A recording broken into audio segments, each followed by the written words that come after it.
Sembari menunggu rilis inflasi dari BPS pada Kamis ini. Kita lanjut ke indikator ekonomi lainnya untuk menakar bagaimana sebenarnya kekuatan ekonomi Indonesia saat ini. Itu kenaikan agresif suku bunga acuan. Kita lihat dari Desember 2021 year to date sampai Agustus masih rasanya aman di 3,5% saja ya kebijakan BI 7-day report. Tapi kita melihat sejak Agustus sampai sekarang ada kenaikan yang begitu agresif.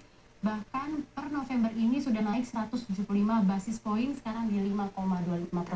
Nah, kenaikan agresif ini memang respon terhadap BI, terhadap The Fed yang paruh ini belakang ini juga sudah sangat hawkish gitu ya untuk menaikkan suku bunga mereka agar rupiah selamat dan dana asing tidak kuat terus. Di dalam negeri kita juga lihat bahwa inflasi mulai naik, makanya BI juga mulai menaikkan suku bunga untuk mengendalikan inflasi, tapi tentunya ada konsekuensi, itu NPL bisa naik dan suku bunga kredit juga akan semakin berat. Nah, kita lanjut ke cadangan devisa Republik Indonesia. Kalau kita melihat ada penurunan yang cukup drastis ya, sampai sekitar 14 miliar dolar Amerika. Sebenarnya kenapa sih?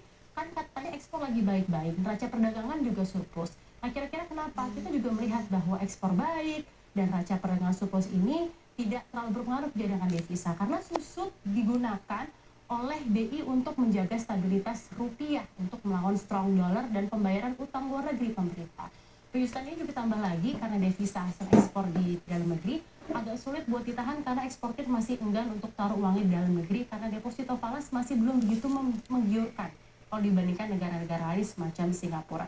Namun di satu sisi BI tetap berargumen bahwa cadangan devisa ini juga tetap masih tinggi karena posisinya masih setara dengan pembiayaan impor 5,9 sampai 5,7 bulan impor dan pembayaran utang luar negeri pemerintah dan juga di atas standar internasional yaitu 3 bulan pembiayaan impor. Jadi bisa disimpulkan walau masa-masa ini challenging dan ada kewaspadaan tersendiri melihat indikator-indikator ekonomi Indonesia, nyatanya perekonomian negara kita masih cukup solid dibandingkan negara lainnya di tengah ketidakpastian perekonomian global. Jadi di pertemuan BI ini, kebijakan BI depannya patut diamati bersama agar arah kebijakan BI mencapai resiliensi dan recovery ekonomi Indonesia benar dapat tercapai.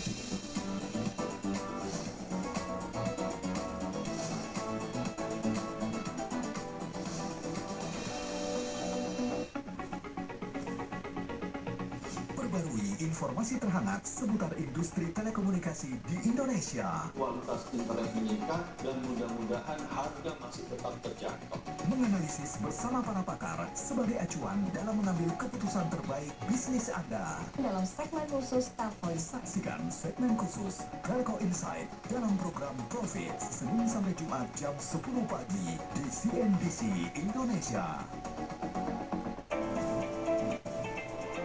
Bincang santai seputar bisnis bersama CEO di berbagai sektor industri Indonesia. Di kuartal 4 2021 proses pemulihan itu sudah terjadi. Ada raw mineral itu saya siapkan untuk nanti bergerak ke yang non-core. Simak kisah perjalanan hidup mereka yang menginspirasi dalam Talk to Titans setiap Selasa jam 2 siang di CNBC Indonesia. 입니다. 나티 아이돌님 인도네시아에 계신 나티 여러분 너무너무 보고 싶었어요. 그래서 저희가 인도네시아로 다시 갑니다. Nantikan kita di hari ulang tahun Transmedia 21 in 1 tanggal 15 Desember 2022. 저희가 어떤 곡을 부르게 될까요? 지야 힌트 좀 줘. 오케이 잘 들어보세요. 진짜 엄마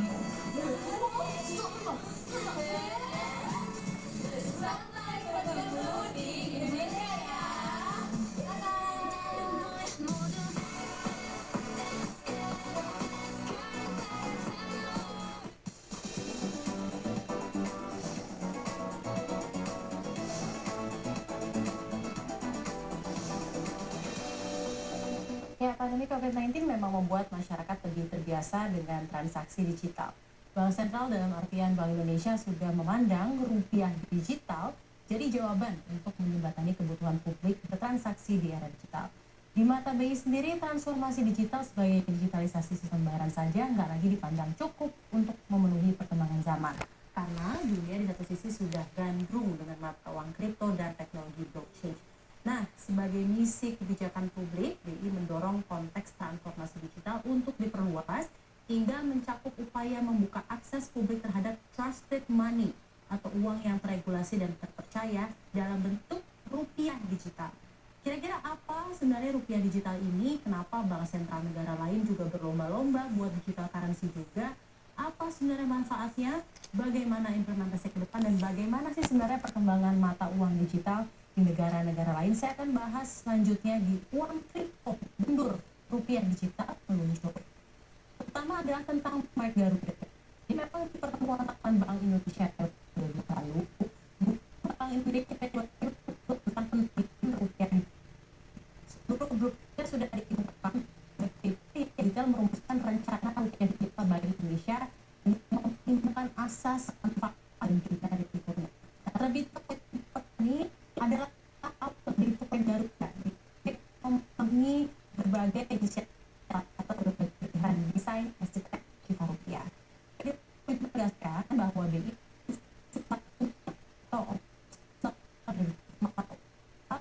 hadirnya rupiah digital ini diharapkan bisa memperkuat peran BI untuk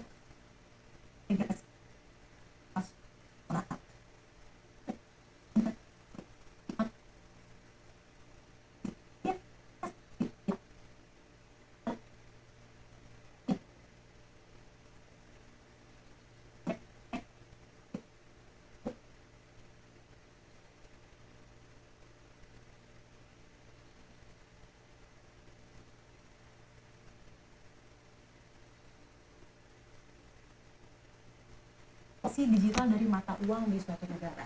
Bedanya apa sih sama uang elektronik gitu ya, sama e-money? Perbedaan paling sederhananya adalah CBDC-nya Indonesia, yaitu rupiah digital, diterbitkan Bank Indonesia selaku otoritas moneter. Sementara uang elektronik bisa saja diterbitkan oleh swasta atau lembaga non-perbankan. Nah, manfaat dan fungsinya apa? Menurut IMF, fungsi dari CBDC antara lain pertama adalah efisiensi, stabilitas, dan keamanan pembayaran. Lalu juga inklusi keuangan, semua pihak dapat terlibat dalam pembayaran. Pembayaran digital, kas digital, stabilitas keuangan, cost reduction atau penurunan biaya dalam pembayaran, alternatif dari kripto aset atau cryptocurrency, serta kebijakan moneter dan kebangsaan dari bank sentral itu sendiri. Sebenarnya nggak bisa dipungkiri ya bahwa penerbitan rupiah digital ini juga dipicu lantaran maraknya aset kripto yang digunakan sebagai efisiensi sistem keuangan di era digitalisasi. Terus muncul lagi dong ya pertanyaan, bedanya sebenarnya CBDC sama cryptocurrency ini apa?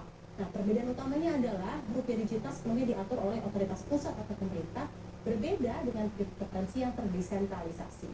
Seperti yang kita ketahui, pemilikan dari cryptocurrency sepenuhnya berada di tangan penggunanya. Selain itu, detail transaksi kripto tersedia di publik namun tanpa memperlihatkan data pribadi seperti nama asli dan pengguna. Jadi benar-benar nggak terlacak dan bisa digunakan untuk hal spekulatif dengan nilai yang juga sangat fluktuatif tergantung pasar. Sedangkan CBDC atau mata uang digital nilainya sama atau berkepatokan dengan mata uang resmi, dan CBDC hanya dapat digunakan untuk pembayaran dan transaksi moneter lainnya. In short definition, CBDC adalah trusted money atau uang dalam bentuk digital yang dapat dipercaya. Nah, di Indonesia sendiri rencana pengimplementasiannya tuh untuk rupiah digital bakal dimulai dengan bertahap ya. Kita lihat di sini, dimulai dari wholesale CBDC untuk penerbitan, pemusnahan, dan transfer antar bank. Dan kemudian kedepannya akan diperluas dengan model bisnis operasi moneter dan pasar uang. Akhirnya bisa terintegrasi wholesale rupiah digital dengan retail rupiah digital secara end-to-end. Nah, apakah dengan terbitnya rupiah digital ini uang kartal harus say bye-bye?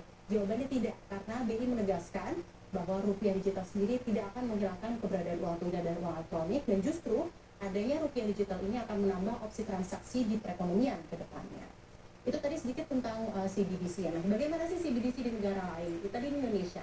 Apa saja sih sebenarnya CBDC lainnya di mancanegara? Pertama ada CBDC China ya, adalah digital yuan yang diterbitkan oleh Bank of China. Nah, China sendiri ini telah menjadi perekonomian global pertama yang launching CBDC namanya digital yuan. Bahkan China sendiri sudah menghabiskan lebih dari 5 tahun untuk riset dan pengembangan serta peluncuran digital yuan ini. Saat ini digital yuan sudah diuji coba gunakan di beberapa kota besar di China, salah satunya di Shenzhen. Lalu di India kita lihat, Reserve Bank of India, Bank Sentral India itu mengeluarkan digital rupee. Pilot dari penggunaan retail digital rupee ini juga sudah diluncurkan 1 Desember lalu di India. Lalu di Korea Selatan, Bank of Korea, bank sentralnya ada digital won yang diterbitkan langsung oleh BOK.